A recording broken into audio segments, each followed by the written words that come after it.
রেমালে সম্ভাব্য ল্যান্ডফল যে দুটি জায়গা বাংলাদেশে খেপুপাড়া এবং পশ্চিমবঙ্গের সাগরদ্বীপের মাঝামাঝি জায়গাটি, সেই সাগরদ্বীপে রয়েছে আমাদের প্রতিনিধি বিশ্বজিৎ লস্কর। সরাসরি চলে যাব সাগরে বিশ্বজিতের কাছে। বিশ্বজিৎ, ঠিক এই মুহূর্তে দাঁড়িয়ে কি ছবিটা দেখতে পাচ্ছ তোমার সামনেই যেখানে রয়েছে, ঠিক যে জায়গায় রয়েছে, হয়তো 24 ঘন্টা পর পুরো চিত্রটাই বদলে দিতে পারে ঘূর্ণিঝড় রেমাল।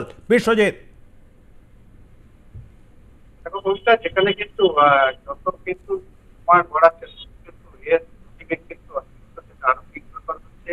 এবং দেখো, যেটা আজ রেকর্ড বাংলাদেশের করা ও দক্ষিণ চব্বিশ পরগনার ক্যানিং থেকে যেটা 400 থেকে 450 কিলোমিটার দূরে কিন্তু এই রেমাল নামক যে ঘূর্ণিঝড় সেটা কিন্তু অবস্থান করছে। যত সময় গড়াচ্ছে তত কিন্তু এর গতিবেগ আরো বৃদ্ধি পাচ্ছে। তবে এটা জানা যাচ্ছে যে এটা কিন্তু আগামীকাল রাত্রে অর্থাৎ থেকে 10টার পরে কিন্তু এই ঘূর্ণিঝড় আছড়ে পড়ার সম্ভাবনা রয়েছে, যেটা ঠিক একদম দক্ষিণ চব্বিশ পরগনার যে সুন্দরবন বা যেটা প্রকৃতির বলা যায় সেই সুন্দরবন উপকূল, বাংলাদেশের যে সুন্দরবন, এই ঝড়টা এই জায়গা দেখো। আর রাত থেকে কিন্তু একটা ভারী বৃষ্টি রয়েছে। কালকের ভারী থেকে এর ফলে কালকে ভারী থেকে অতি ভারী বৃষ্টিপাত হবে। শুধু 26 তারিখ আগামীকাল নয়, সেখানে দেখো পরের দিন 27 তারিখেও কিন্তু ভারী থেকে অতি ভারী বৃষ্টিপাত হওয়ার যেখানে সম্ভাবনা রয়েছে বলে আদিত্য আবহাওয়া দপ্তর জানাচ্ছে। তবে দেখো, তাদেরকে তারা কিন্তু খুব পারে, কারণ যেখানে এই মে মাসে যেখানে 26 তারিখ থেকে যেটা তাদের হচ্ছে আড়াইলা থেকে শুরু করে আমফান গ্যাস সব কিন্তু এই তবে বিশ্বজিৎ, তুমি আমাদের সঙ্গে থাকো। ইতিমধ্যে কিন্তু যা খবর আমাদের কাছে এসে পৌঁছেছে তাতে দীঘাতে প্রবল জলোচ্ছ্বাস, একই সঙ্গে সেখানে কিন্তু বৃষ্টিও শুরু হয়ে গিয়েছে। আপনাদেরকে জানিয়ে রাখি, শুধুমাত্র সময়ের অপেক্ষা। ইতিমধ্যেই কিন্তু প্রস্তুত নবান্ন, প্রস্তুত রাজ্য সরকার, প্রস্তুত কলকাতা পুরসভা।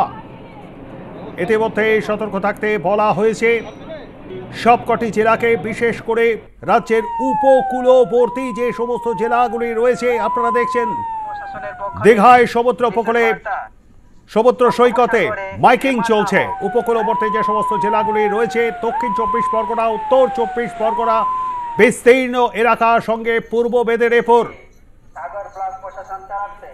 এবং পশ্চিম মেদিনীপুরের বেশ কিছু জায়গা ইতিমধ্যে সতর্কতা জারি করা হয়েছে আলিপুর আবহাওয়া দপ্তরের তরফ থেকে। রেলের তরফ থেকেও প্রস্তুতি নিয়ে রাখা হয়েছে। আগামীকাল অর্থাৎ রবিবার রাত 11টা থেকে পরের দিন সোমবার সকাল 6টা পর্যন্ত বেশ কিছু লোকাল ট্রেন বাতিল, বেশ কিছু ট্রেন বন্ধ। আমরা আবারও চলে যাব আমাদের প্রতিনিধি বিশ্বজিৎ লস্করের কাছে। বিশ্বজিৎ রয়েছে সাগরে। বিশ্বজিৎ, দেখো, একদম যেটা বলছিলাম যে এটা হচ্ছে বাংলাদেশের খেপুপাড়া ও হচ্ছে যেটা দক্ষিণ 24 পরগনা ক্যানিং, এই কিন্তু এই এদের থেকে যে ঝড়ের যে দূরত্বটা রয়েছে 400 থেকে 450 কিলোমিটার। সেই জায়গায় দেখো যত এগিয়ে আসছে দ্রুত গতিতে, এবং সেখানে তার গতিবেগ কিন্তু আরো বৃদ্ধি পাচ্ছে। এবং যেটা স্থলভাগে আছড়ে পড়ার আগে এর কিন্তু গতিবেগ থাকবে 100 থেকে 130-135 কিলোমিটার। তবে সেই জায়গায় দেখো, দক্ষিণ 24 পরগনার জেলা প্রশাসন তারা কিন্তু তাদের প্রস্তুতি কিন্তু তুঙ্গে রেখেছে। আজকের কিন্তু এই কাকদ্বীপে, যেখানে যে দক্ষিণ 24 পরগনার জেলা শাসক সুমিত কুমার তার সমস্ত আধিকারিকদের এবং যেটা সুন্দরবন পুলিশ জেলার এসপি সবাই মিলে একটা তাদের যে জরুরি মিটিং হয়, সেই মিটিং এ তারা মোটামুটি যেটা স্থির করে যে এখানে শুকনো খাবার রাখা হবে সমস্ত সাইক্লোন সেন্টারে, এবং সেখানে একটি মেডিকেল টিমও রাখা মানে মেডিকেল টিমও রাখা হবে। সেই জায়গায় দেখো তারা কিন্তু যথেষ্ট প্রস্তুতি নিয়েছে।